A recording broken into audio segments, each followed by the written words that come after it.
Welcome to the first episode of Uncommon Ground, a place where we discuss the big issues affecting the environment with young leaders and influencers.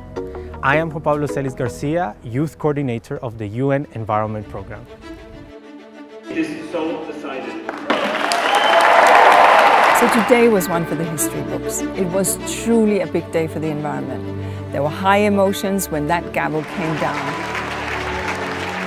What there is now clarity on is that we will have a strong global, international and comprehensive framework on plastic pollution. What a moment when the global community came together at the UN Environment Assembly and adopted a resolution to develop a legally binding agreement to end plastic pollution. Plastic, love it or hate it, it's everywhere. Microplastics are in our water, in our food, in our soil. Approximately 300 million tons of plastic waste is produced every year. Plastic pollution is one of the major contributors to our triple planetary crisis of climate change, pollution, and biodiversity loss. So what are we going to do about it? To discuss, we're joined by entrepreneur and media personality Franco Noriega and environmental activist Elizabeth Wathuti. Welcome. Let's establish our uncommon ground on plastics by finding out where we agree and disagree. Okay, are you ready? Yes. We all use and enjoy plastic products. Agree. Without immediate action, plastic pollution will continue to choke our environment. Agree. Ending plastic pollution starts and stops with governments. Agree. I mean, kind of, I think. Yes and no, it also starts with us as individuals.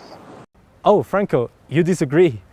But so Liz, you think governments bear the burden of responsibility for plastic pollution?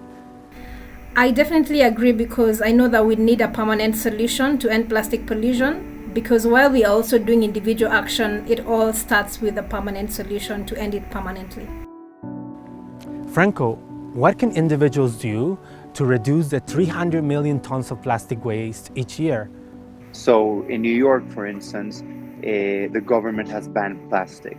And we have many resources that we can go to use non-plastic products. For instance, these plastic bags made out of corn. So they're biodegradable and they're very good for the environment. But then, the parallel of living in Mexico or Brazil, where they give you plastic bags for no reason, right?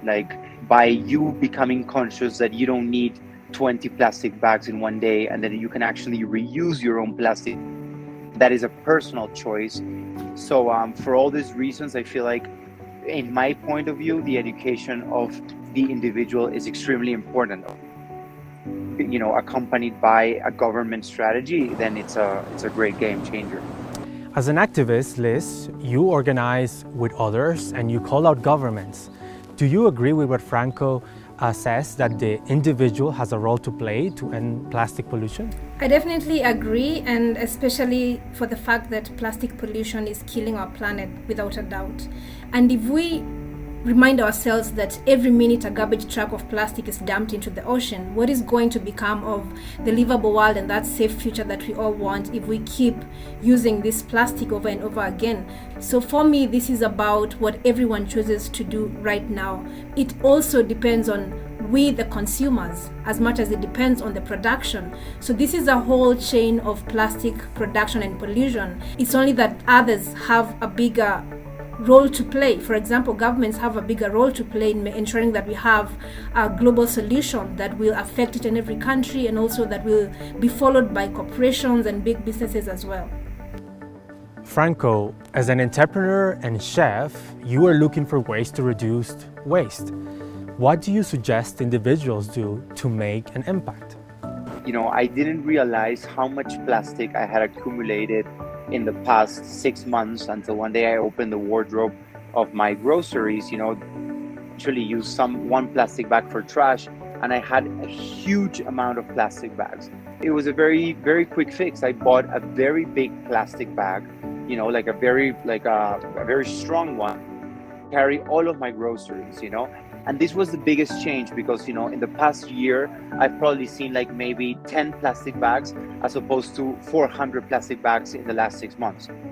It is a small change in our lives, but a big impact in the planet, you know, and try to see what do we do in our everyday lives? How are we surrounded by unnecessary plastic that we can reuse?